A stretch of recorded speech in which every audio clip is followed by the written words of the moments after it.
E uma pergunta que sempre vem para mim, sempre me perguntam, todo mundo fala disso, é recorrente no Brasil esse questionamento.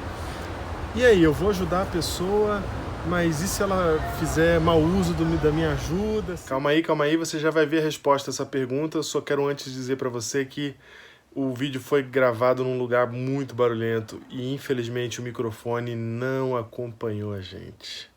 Ele nos abandonou. Então fica firme aí, o áudio não tá legal, não tá dos melhores, mas o conteúdo vai ser muito valioso. Assiste esse Filantropando e já vai deixando o seu like aí. Eu tô aqui em São Paulo, estamos improvisando num lugar aqui, num bosque aqui perto da Avenida Paulista, improvisando para poder a gente se encontrar e fazer esse momento aqui, essa entrevista aqui com meu amigo Rodrigo, meu brother, Rodrigo Maciel. O motivo pelo qual ele está aqui é para a gente falar de filantropia e especificamente sobre o seguinte: a gente sempre pensa que ajudar as pessoas se limita a dar dinheiro, a esmolar, vamos dizer assim, né? Então eu separo o dinheiro, dou o dinheiro, pronto, tá resolvido, fiz minha parte. Mas a verdade é que é preciso muito mais do que isso, porque as pessoas elas estão carentes, não é de dinheiro. Elas têm necessidades que vão muito além do dinheiro. E o dinheiro é só a ponta do iceberg, né? O jeito que isso está sendo exposto. Mas na verdade ali tem um problema maior, mais sério, alguma outra coisa que demanda muito mais da gente, que é o envolvimento. E o Rodrigo é um cara que eu sigo há muito tempo e para mim ele é um exemplo disso, de envolvimento com as pessoas, porque eu já vi foto sua sentado no chão com os caras conversando, o cara lá sentado, mendigo mesmo, o cara daquele jeito mesmo, sujo, você sentado do lado dele, conversando. E isso para mim é o ideal mesmo. Mais do que o dinheiro é a gente conseguir ter envolvimento, de saber o que o cara precisa, como eu posso ajudar. Às vezes o cara precisa de alguém que fala, mano, você consegue sair dessa, no que eu posso te ajudar, não sei. Como você é o cara que tem experiência disso, eu vou deixar você falar. O que você... Eu falo pra você ou eu falo pra lá? Não, fala pra ele. Ou fala pra mim, tanto faz. Então tá bom. Então, primeiro, tudo bem, galera? Meu nome é Rodrigo Maciel, como ele falou. Esse lance do envolvimento com a galera que a gente acaba tendo contato e que são de alguma forma marginalizados é uma coisa que eu tornei tônica na minha vida há uns 6 anos atrás, quando passei por um processo de compreensão de uma série de outras coisas importantes que não só aquelas que eu estava envolvido na vida. E aí eu comecei a ter contato com alguns grupos assim, de pessoas, algumas pessoas em específico. Pensando naquilo que você acabou de dizer, me veio à mente uma história que eu vivi com um casal de moradores de rua, que eu comecei a cuidar. Eles viviam na Vila Madalena e alternavam entre a Vila Madalena e a Paulista, aqui em São Paulo, Avenida Paulista. Inclusive muito próximo de onde a gente está aqui agora. E eu me lembro que já fazia alguns anos que eu fazia esse trabalho de filantropia com bastante afinco, assim, de reservar uma parte significativa da minha renda para doar, para colocar de novo, sabe, na sociedade e poder impulsionar algumas pessoas que estavam de alguma forma sofrendo, né, com a ausência de coisas básicas. Show. Deixa eu parar aqui você. Então você já tinha uma organização financeira para poder ajudar? Sim. Era proporcional? Como é que era? Era no instinto? Como é que funcionava essa organização assim? É que essa mudança de conceito, essa mudança de mente, quando ela aconteceu, logo depois eu vivi uma fase de prosperidade muito grande. Então eu mantive meu estilo de vida mais simples e botei boa parte desse recurso, uma parte significativa, de volta na sociedade, sabe? Assim, de acreditar que eu havia vivido momentos de muita dificuldade financeira no passado, e eu, conhecendo a sensação de ser beneficiado pela ajuda de outras pessoas, eu falei, agora eu vou beneficiar outras pessoas também. Show. Só que eu tive uma fase difícil, logo depois dessa prosperidade, uma fase difícil de bastante restrição de grana. Sim. E aí eu tava cuidando desses moradores de rua e tal, e um dia eles me ligaram, eles estavam na Paulista, tava um frio danado assim na Paulista, eles me ligaram e falaram, ô Rodrigo, preciso que você venha aqui e tal, porque nós estamos precisando muito conversar, cara, precisamos que você fale com a gente aqui sobre o amor e tal. Eu falei, tá bom. Aí eu fui lá e fui me reunir com eles lá na Paulista. E aí eu cheguei lá, eles estavam frio assim, e o Zé, que era um dos moradores de rua lá do casal, o Zé virou pra mim e falou, eu olhei pra ele, ele tava só de shorts assim, as pernas estavam tremendo, os dentes batendo assim. Aí eu falei, Zé, você tá maluco? Tá frio, cara, você tem que botar uma roupa. Aí ele falou, mas faz 3 dias que eu tô aqui e tal, não consegui nada de roupa e não sei o quê. Aí eu falei, cara, então eu vou lá atrás de uma roupa pra você agora. Tipo, eu vou correr atrás, vou fazer. Só que ao mesmo tempo que eu queria fazer isso por ele, eu também tava meio ruim de grana, sabe? Sim. E eu tava pensando, como é que eu vou fazer pra comprar isso aqui e tal? E pensei, ele falou, não, eu não quero que você vá ver nada pra mim. Eu te chamei aqui pra você conversar comigo sobre amor, não pra você me dar dinheiro. Caraca, sério. Cara, foi muito louco isso, porque daí eu dei uma bugada assim, né? Eu sentei do lado dele assim pra ficar conversando. Só que, cara, minha cabeça ficou em outro lugar, né? Porque eu fiquei imaginando, o cara tá passando frio aqui, faz 3 dias que ele não come, não recebeu nada de grana, etc. Como que... E eu já conhecia ele há algum tempo, sabia que o que ele tava falando era verdade, sabe? Uhum. Só que aí o que aconteceu? Eu sentei ali, aí logo depois que eu sentei, veio uma pessoa e trouxe ali pra ele umas roupas pra ele e pra mulher dele. Aí logo depois veio uma pessoa, trouxe 2 cobertores da Zelo, edredons, né? Trouxe 2 cobertores novinho e colocou lá pra eles dormirem. Legal. Aí eles já se arrumaram, colocaram a roupa lá na hora pra ficar quentinho e tal. Mais um pouquinho veio uma mulher com as marmitas. E por último veio um rapaz com 50 reais, assim. Aí quando ele pegou a nota dos 50 reais na mão... Tudo isso na sequência? Tudo isso num período de uns 40 minutos, assim. Interessante. Aí ele pegou a nota de 50 reais e falou assim, tá vendo, Rodrigo? Você não me abençoa com o seu dinheiro, você me abençoa com a sua presença. Porque você sentar aqui e o que eu não recebi em 3 dias, eu comecei a receber desde a hora que você sentou. Caraca, porque ele, enfim, crê muito em Deus, né? Falou que porque eu estava ali, o Espírito de Deus também estava junto e por isso que as coisas aconteceram. Sei. E aquilo foi um aprendizado muito grande pra mim. Porque antes eu achava que a melhor forma de beneficiar as pessoas era dando dinheiro pra elas. Sim. Até eu entender que elas são melhor beneficiadas com o nosso relacionamento, com atenção, com olhar para elas, buscando nelas um ser digno, um ser humano, a beleza do ser humano em pessoas que são marginalizadas como essa, e você mostrar que elas são importantes para você e você se relacionar e se preocupar com elas, porque isso é muito mais valioso do que às vezes você dar alguma coisa. Dar é importante que você resolva o problema do cara que ele está sentindo naquele momento. Mas às vezes o problema dele maior não é esse. Eu até costumo dizer que quando a gente está com fome, o que traz esperança pra gente não é o pão que a gente recebe, mas é ver alguém com o coração grato repartindo. É isso que traz esperança pra nós. É ver alguém com o coração grato repartir. O pão em si não traz esperança. O pão em si não traz esperança porque ele é por um dia só, entendeu? Pode Ele só resolve o problema de hoje, mas amanhã não. Agora quando eu vejo alguém repartindo, isso dá esperança no mundo. De falar, cara, há pessoas boas no mundo ainda, entendeu? E isso para pessoas que viviam em situações como a dele, situações de rua, certamente é algo que de alguma forma nutriu ele, assim, sabe? E ele foi esse casal foi um casal que eu cuidei bem de perto, assim. Ele chegou a dormir na minha casa, no dia do meu aniversário eu levei ele pra festa de aniversário em casa. Caraca, que legal. Foi muito louco, assim, minha família olhando, caramba, o cara tá os moradores de rua aqui pra dentro de casa, sei lá. Mas ele dormiu com a gente, inclusive ele teve dificuldade de dormir, Diego. É mesmo? Porque ele falou, cara, eu tenho problema pra dormir em lugar fechado, assim, eu sinto que eu não vou conseguir correr e tal. E ele passou a noite inteira em claro, porque ele prefere dormir na rua porque ele se sente mais livre, que ele não tem medo de ser, sei lá, abordado. Tá acostumado já a viver assim, né?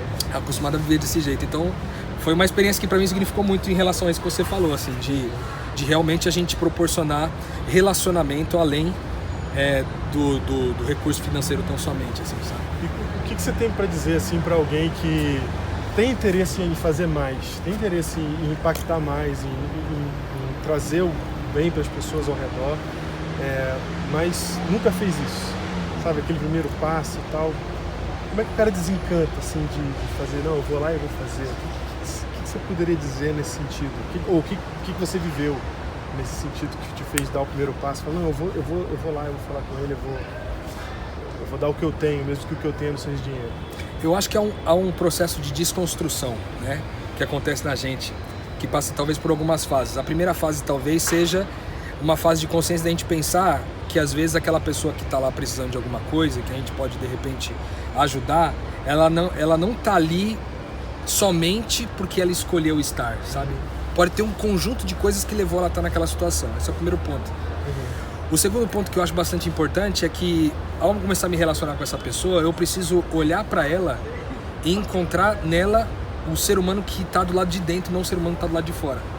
Porque às vezes quando eu penso no ser humano do lado de fora, eu me incomodo com o cheiro, eu me incomodo com o jeito de falar, eu me incomodo com ele falar e cuspir na minha cara, eu me incomodo. Sim. E de repente aquela forma de de contato parece meio nojento, sabe? A gente tem meio nojo. Por quê? Porque eu olho e vejo o cara pelo que ele é por fora. Agora, se eu pudesse olhar por dentro e ver que por dentro somos todos iguais, eu acho que essa forma de lidar seria diferente. Porque daí eu não tenho problema de sujar minha mão. Eu não tenho problema de sentir o cheiro do lado, porque nós somos parecidos, né? Dentro da minha fé, daquilo que eu creio, eu acredito que todos carregam Deus dentro dele, né? As pessoas que carregam a imagem de Deus, né? Então, se eu olho para ele, eu já não olho mais ele como Diego, eu olho como Deus que vive no Diego, entendeu? Então eu trato o Diego como se eu tratasse Deus. Então por que eu consigo lidar com o morador de rua quando ele tá mal cheiroso? Porque eu olho para ele e falo, se eu der um beijo no rosto dele, eu tô dando um beijo no rosto de Cristo, não um beijo no rosto do morador de rua, sabe? Entendi. Então isso também ajuda muito a mudar. Pô, é difícil no começo. É difícil, cara, porque aí você fica meio nojinho e tal. Mas você depois. sentiu nojinho também? Porque muitas pelas vezes, fotos eu achei que você não sentia nojinho, não. No passado eu já senti muito nojo, cara. Já senti muito nojo. Hoje eu absolutamente não tenho mais nenhum, assim. Que show. Mas então isso é legal, você desenvolve isso. É desconstrução, eu acho que. E passa por isso, pra gente entender que pelo lado de dentro o cara é igual a mim, entendeu? Então ele pode estar cheirando mal pro lado de fora, mas pelo lado de dentro talvez nós dois estejamos cheirando mal, sabe? Pode crer. Talvez esse seja o caminho bom aí. Ainda mais se eu tô parado no nojinho, né? Eu não passo dessa fase, né? Não tenho a coragem de me entregar a ponto de me sujar. Perfeito. Eu acredito sinceramente que, por exemplo, depois que eu comecei a conviver com o Zé e a Silvia, que foi esse casal de moradores de rua que a gente teve contato por quase 2 anos, eu aprendi muito também, cara. Você descobre que também há mais sabedoria nesse povo aí. Eu particularmente acredito muito que, ainda mais dentro daquilo que eu creio, daquilo que eu penso sobre a vida, a espiritualidade e tal, tem um texto na Bíblia que Jesus fala que ele está falando para uma galera de cima do monte, e aí ele fala assim, vocês são o sal da terra e a luz do mundo. Eu acredito sinceramente que nesse dia, quando ele estava falando com essas pessoas, ele estava falando com gente pobre, sabe? Com gente simples. Pode crer. Com gente que não tinha nada, assim. E para mim hoje, lógico, a gente pode entender que isso, todos nós somos sal da terra e luz do mundo, mas hoje eu entendo que o sal da terra e a luz do mundo está no pobre. E toda vez que eu tenho contato com ele, há sabor de novo na minha vida e há entendimento novo novamente. O Zé e a Silvia me ensinaram muita coisa, cara, assim, muita coisa mesmo. Eu me lembro uma vez, cara, foi muito assim, muito forte assim para mim, que foi um dia que eu fui falar para ele assim, eu falei, a mulher do Zé, a Silvia, ela tinha um problema de esquizofrenia, até dava muito trabalho na rua, ficava assim, nua na rua, fazia as necessidades no chão, assim e tal. Dava muito trabalho, batia nas pessoas, derrubava a gente com bicicleta. Aí uma vez eu cheguei pro Zé, que era o esposo dela, e falei, Zé, você não acha que essa mulher tá te atrasando, cara? Tipo assim, toda vez essa mulher faz uma coisa que te puxa pra trás, Por que você não larga logo essa mulher? Foi isso que eu falei. Você falou isso. Desse jeito, que a gente já tinha um nível de intimidade grande, né? Aí ele virou pra mim assim com um estranhamento, cara. Olha. Fez um estranhamento assim, falou assim, cara, mas que tipo de homem seria eu se eu deixasse um ser humano sozinho? Aí eu... Toma essa, sabe assim? Toma essa. Então, cara, eles me ensinaram muito. E eu acho que há muita sabedoria no pobre, sabe? Tem um texto no livro sagrado, na Bíblia Sagrada, que diz assim, que Deus dá sabedoria aos homens simples para fazer o bem. E Ele confunde os homens sábios com isso, dando sabedoria pra gente simples. Há muita sabedoria no pobre. Então, um dos motivos uma das bênçãos de você se relacionar com gente mais desfavorecida, pelo menos em termos financeiros, é que eles têm muita sabedoria para poder compartilhar. Eu tenho aprendido muito com eles. Show, cara. Obrigado por compartilhar com a gente essas histórias e trazer um pouco dessa luz aí pra gente entender esse assunto. E uma pergunta que sempre vem pra mim, sempre me perguntam, todo mundo fala disso, é recorrente no Brasil, esse questionamento. E aí, eu vou ajudar a pessoa, mas e se ela fizer mau uso da minha ajuda? Sempre tem essa conversa, né? Sempre tem esse negócio de... Por um lado, tem gente que se diz super responsável, que não quer ajudar para não gerar um problema pior. E por outro lado, tem os caras que querem dar desculpa para não ajudar mesmo. Então, enfim, como é que você vê isso? Assim? Qual que é a tua abordagem nesse sentido, de ajudar alguém que está na rua? Cara, eu acho que são 2 pontos. O primeiro é que eu acredito muito no que algumas pessoas chamariam de voz interior. Eu chamo de, talvez, consciência. Alguns vão dizer que seria a voz do Espírito de Deus. Mas uma voz que vem dentro de nós e diz assim, cara, ajuda. E quando essa voz vir, você não recusar, sabe? Porque às vezes não dá pra gente fazer muito crivo de método, se o que a gente tá fazendo é certo ou errado, porque a gente não conhece o background daquela pessoa, a gente não conhece o que tá por trás da história dela. Sim. Então, você fala assim, se eu der o dinheiro pro cara, ele vai gastar com droga. Pode até ser que ele gaste com droga mesmo, entendeu? Mas de repente usar a droga naquele momento poderia ser uma forma dele também não cometer um assalto ou um crime depois. Não que isso se justifique numa coisa ou na outra, né? Mas eu acho que essa voz da consciência vai dizer pra gente mais ou menos quando que é que a gente tem que ajudar e quando não, sabe? Então, de repente, o cara tá batendo no teu farol lá, você abriu a janela, ele te perdeu uma coisa, você sentiu no teu coração, cara, ajuda? Então, simplesmente não negue a voz. Vai lá e respeita e fala, vou ajudar o cara. E não pensa duas vezes, porque o nosso problema muitas vezes é tentar fazer esse crivo. Sim. Ah, mas é pra ajudar, mas será que eu vou ajudar, o cara vai fazer? Não, não faça crivo. Se você sentiu a voz, faz. E se você também não sentiu essa voz, não faça. Eu acho que o melhor caminho é esse. Porque na prática, não tem como a gente saber se a pessoa precisa ou não precisa mesmo, sabe? Sim. E fazer esse crivo seria quase que como... Seria racional demais, né? Seria meio também... Meio capitalista demais. Frio. Por quê, cara? Meio calculista. Por quê? Porque no final das contas, parece que você tem que ter o benefício de ter ajudado uma pessoa que no fim usou bem o seu dinheiro. Então, você fez bem uma coisa. Então o bem não é pra ele, o bem é pra você. Entendeu? Bom, então, teoricamente, eu acho que respeitar a voz é bom. Eu acho que é a melhor forma de fazer essas coisas, cara. Legal, cara. Obrigadão. Valeu. Valeu, meu irmão. Meu irmão, Tamo ele junto. tem um canal no YouTube também. Né? Isso. Onde que é? Entra lá, Idênticos. Entra no YouTube, coloca Idênticos. É um canal sobre identidade e espiritualidade. É isso aí.